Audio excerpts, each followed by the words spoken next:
Good morning, everyone. My name is MightyStream. I'm brought to you by Hope Through Navigation, and this is our Hood Recovery Services. You can reach me at recoveryofhope21@gmail.com. A little rough around the edges this morning, but I am still very happy and grateful, full of joy for another day of life. So let's see, we're going to do the July the 5th, just for today in a meditation. And I have some good news for you. I'm just trying to decide when to share it. But I'm looking forward to adding more meditations to this channel.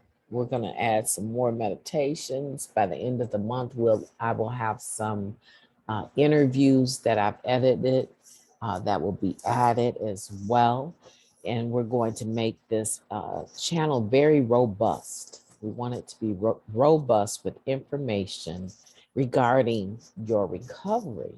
I also have some health and wellness things that I want to discuss. So we're going to be adding content, and you can come in here and you will find more than just the NA meditation, but all of it will be, I promise you, all of it will be recovery related.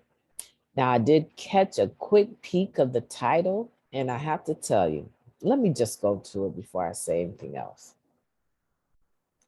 Let's just pull it up. Exploring Spiritual Options, July 5th. Now, I have to tell you that when I read this quote, my mind said, oh, you're going to need a couple more hours of waking up, stretching, some dandelion root mixed with some coffee. You're going to need a couple of hours to even tackle this topic. That's what my mind told me. And then the next thought right behind that was, the devil is a lie, because I'm ready in season and out of season, right? I know what God has given me to do, and I know that he has given me the strength and the power to carry out his will in accordance with step 11. So I'm not confused about that. So I went ahead and opened it up. Let's get into it. The nature of our belief will determine the manner of our prayers and meditation. Basic text, page 44. How do we pray? For each NA member, this is a deeply personal matter. Many of us find that over time, we develop a manner of prayer and meditation based on what we learn from others and what we are comfortable with. Some of us arrive in NA with a closed mind toward a power greater than ourselves. But when we sit down with our sponsor and discuss our difficulty, looking at the second step in depth, we are pleased to find that we can choose any concept of a higher power that appeals to us. Just as our definition of a power greater than ourselves differs from addict to addict, so does our manner of achieving a conscious contact. Some attend religious services, some chant, some sit quietly or talk with whatever is out there. Some find a spiritual connection by communing with nature.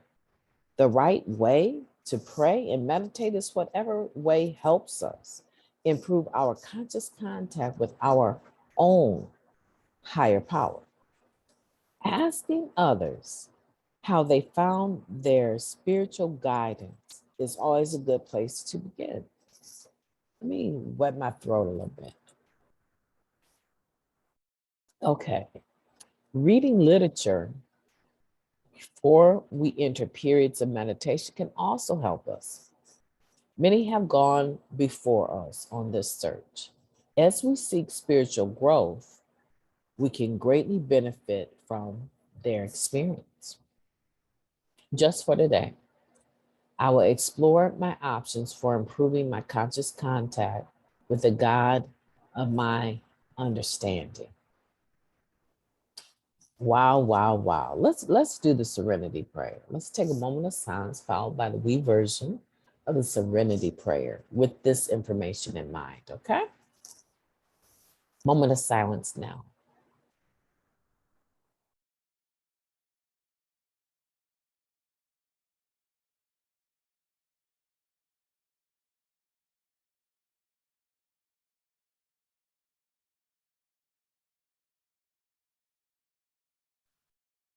God, grant us the serenity to accept the things we cannot change, the courage to change the things that we can, and the wisdom to know the difference.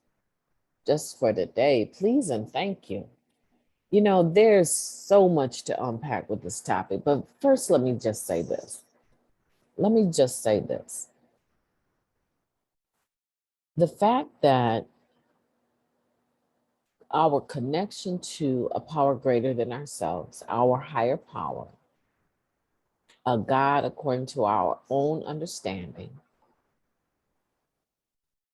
is an option, is a right, but it is also a privilege. It is one of the most beautiful gifts that Narcotics Anonymous has ever given to me. Barring the fact that probably the most beautiful gift, besides being clean, right? A way to stay clean, live a clean life. Besides that, because that should be expected, right? That is a given. If you do the work, you should be able to maintain that, right? Most of the time, people relapse is because they have some undealt with issues. And a lot of times, they don't even know what those issues are. I remember one addict said to me, she said, it feels like there's something inside of me, right? And I don't know how to get it out. I submit that when a person is working the steps, writing the steps, and doing service work and living the spiritual principles of this program, you can get a pretty good run of staying clean. And the reason why is because now you're actively involved with the program. You have a service commitment. And I believe, this is just my impression, you understand the reasons why you've been using. It's hard to have something inside of you that is driving you. I call it the disease of addiction. I humanize it or spiritualize it sometimes, right? But the point is that this disease of addiction is obsession and compulsion. And it drives a person to pick up in instances where if they applied spiritual principles to whatever they were dealing with, they would not see the need to pick up. That desire to pick up would decrease. Okay. So I believe that this program, beyond the obvious, right? The obvious promise that any addict can stop using, lose the desire to use, and find a new way to live. Okay, beyond that, because that is a promise of this. If you do the work, it's contingent on doing the work. Okay, so when you find people that cannot stay clean, right? They can stop, but they can't stay stopped. Then that is evidence of an individual that needs to do more work in regards to the 12 steps, in regards to the spiritual principles that are bestowed as a result of doing the step work. Beyond that, beyond that, the the right and the privilege to have a God of my own understanding and not have to check it by anybody, not have to run it by anybody, not to have to be approved by anyone, is one of the greatest gifts that Narcotics Anonymous has ever given me. And I believe it can be one of the greatest gifts it has ever given you. So now, it also teaches an individual tolerance. Remember when we do our, I want to say it's, what is Narcotics Anonymous, or it might be how it works. But we have found, right, that intolerance, right, in these three principles, honesty, open-mindedness, and willingness, we found that they are indispensable. So when you're intolerant, you're saying that honesty, open-mindedness, and willingness are not important in my life. Because most of the stuff we're intolerant about, if we had an open mind, we would not be intolerant, right? It kills it. You know, that song said, I got to kill it. Yeah, it kills. It kills some of the things that we say we have issues with when it comes to other people. But because it's my right and my privilege, it is also the right and the privilege of other people. It teaches me to be tolerant, because in essence, I'm saying, if I have the right and privilege, you also have it. And I don't have a right to judge it. I don't have to debate it with you. Look, listen, I come from a deeply religious background. I come from a deeply religious background where you had to toe the line, right? There was no such thing as you just keep using, right? You couldn't just keep using drugs and call yourself a member. There was a high standard of living. And I think that it still influences me, if I'm being honest, to a degree today, in regards to how I deal with the topic of God, how I deal with lining my lifestyle up with what I consider to be acceptable behavior. But I know a lot of people don't come from the same color cloth that I come from. They have a different higher power, right? And in some ways, I have had to change my understanding of my higher power, because there was no room for error. There was no room for human error. And so I had to adjust it. And I was so grateful when I found out that I could adjust my understanding of my higher power so that my relationship could flow better, that it didn't feel so condemnatory when I stumbled over simple things. Now, I'm generally speaking a person that will learn from my own mistakes, but I was very arrogant as well. I was men were just like eye candy to me. I mean, I guess I had some obsession with them if they serve my purpose, right? So I had a tendency to be abusive in nature, just in general. I mean, just in general, I didn't take the relationships seriously.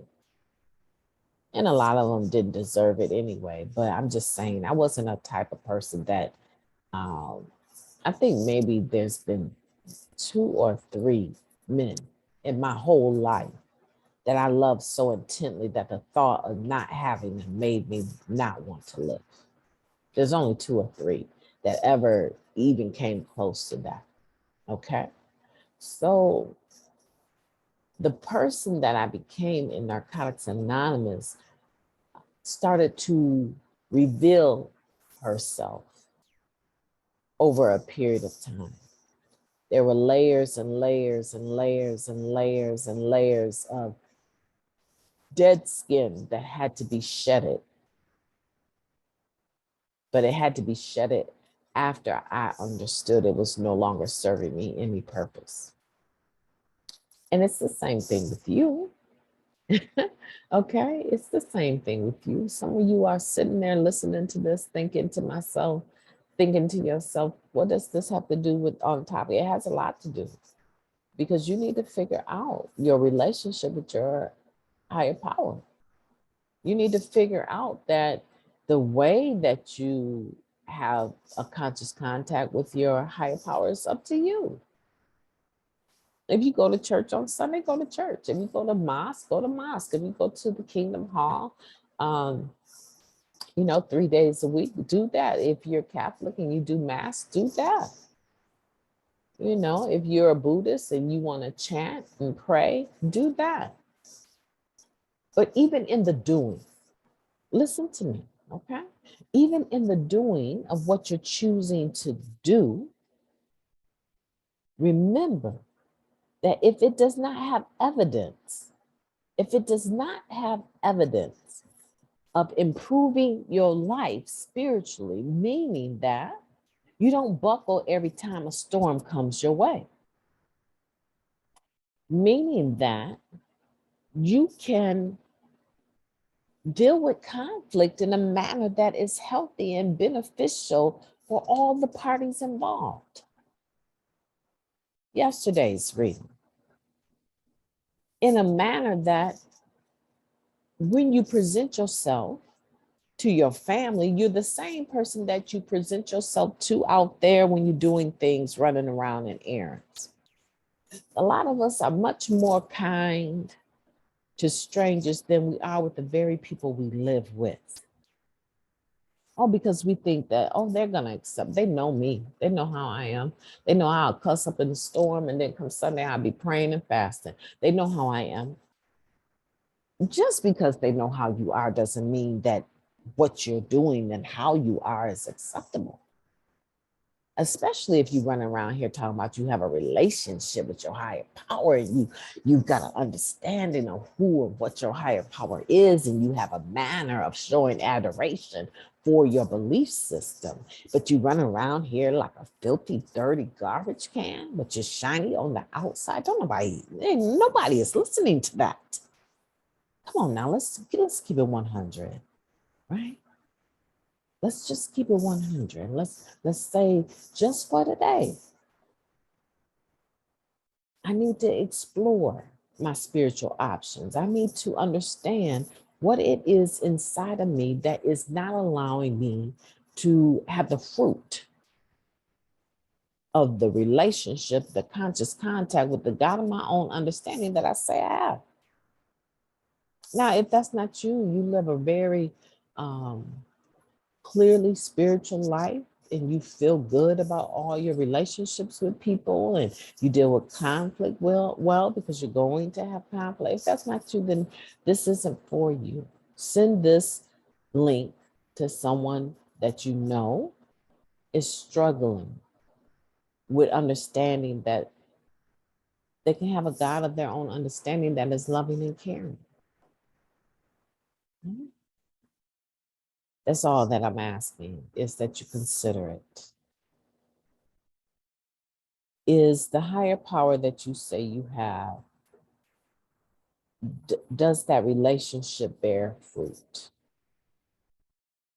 That when other people observe you, and I hate it when people say, I don't care what other people think. Okay, that's all right.